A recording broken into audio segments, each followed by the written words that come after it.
were your initial thoughts of now not having a football season for this academic year here at Virginia State?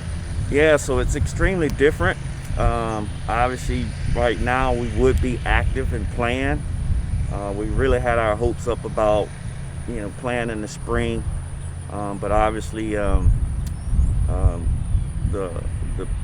administrators came together and realized and thought about it, and think it's in our best interest not to play this spring and just come back the following fall. So it's all about trust and leadership.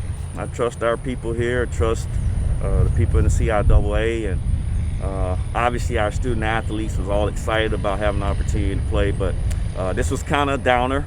But again, you have to trust your leadership and just prepare yourself for whenever you are able to go and play. What was that meeting like when you told your student athletes and your coaches that there will be no spring football in 2021? Yeah, I mean, it was tough. Obviously, for me, hearing it and then making sure that we got it out to our student athletes and our coaches before it hit the media and all that stuff. We wanted to make sure that we were the first to tell them. But I mean, it was disappointing for them. They had a lot of questions. They still have a lot of questions. We're doing our best to answer all of that. But again, it's about trust. And as we say to them, let's trust the process. Let's trust our leadership. And we want to do what's best for them to make sure that they're healthy and safe. You asked about the questions. They asking you questions and still asking questions. What was the most repeated question you got from players about this decision? Well, the biggest thing is probably the eligibility question. When does my eligibility, if I'm a senior and I'm coming back and I was supposed to play this year, and so the biggest question was just eligibility questions on whether or not these guys would be able to have 1 year left, 2 year left. Obviously, the NCAA gave a blanket waiver for this year, which kind of gives everybody an extra year. But so out of all the questions, it was mainly the eligibility questions. What do you think changed from when the initial decision came down in July that there would be football in the spring, and now the decision last week to basically cancel the entire football season for the academic year? What do you think changed between that time frame? Well, I think obviously when COVID hit and there was a lot of decisions and there was a lot of schools and conferences just making decisions on, okay, we're going to do this, we're going to do that. And I think once everybody had a chance to sit back and think about it, the turnaround, obviously we know how tough football is and the strain that it puts on your body, and to play 5 or however many games that we were going to play probably would have put a little strain on our guys' bodies to turn back around and play in August. So, for me, we love football. I've been doing football since 7th grade this time of year, my whole life, through college and high school and NFL.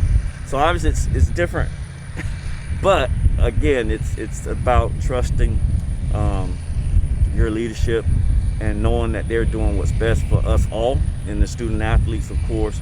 And we just want to continue to encourage our guys. I know this is hard and tough for them because they would usually be active, and they're seeing people playing football, which is obviously a little different for them. But we got a good group of guys. We love our guys, and we try to stay up and at it with them throughout COVID-19. Obviously, we're virtually going to school, so we're just encouraging our guys to just continue to do what they're supposed to do in the classroom, stay connected to their teammates and stay connected to us as coaches, and obviously we'll get through it. You mentioned there might be some frustration with guys because of the fact you see schools in Division I still playing, Power 5 conferences slowly getting back to playing, and schools such as Virginia State will not this fall and also in the spring. What message do you give to those guys to maybe not be as frustrated in this decision, and hopefully, they'll be able to return in the fall of 2021?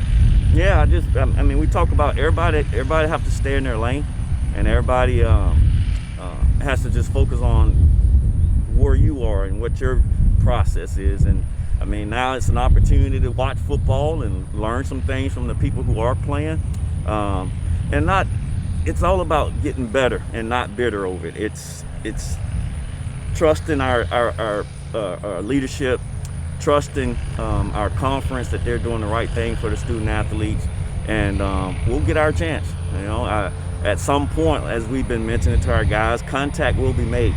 And we said we didn't know if it was going to be made this spring, this fall, but at some point we will be able to make contact and play football again. So just to have an appreciation for that, and again, just stay connected to each other and continue to uplift each other, and keeping our guys focused on the classroom right now, and then of course letting them be able to train and do that type of stuff on their own. And eventually we'll be able to get back together and do what we love.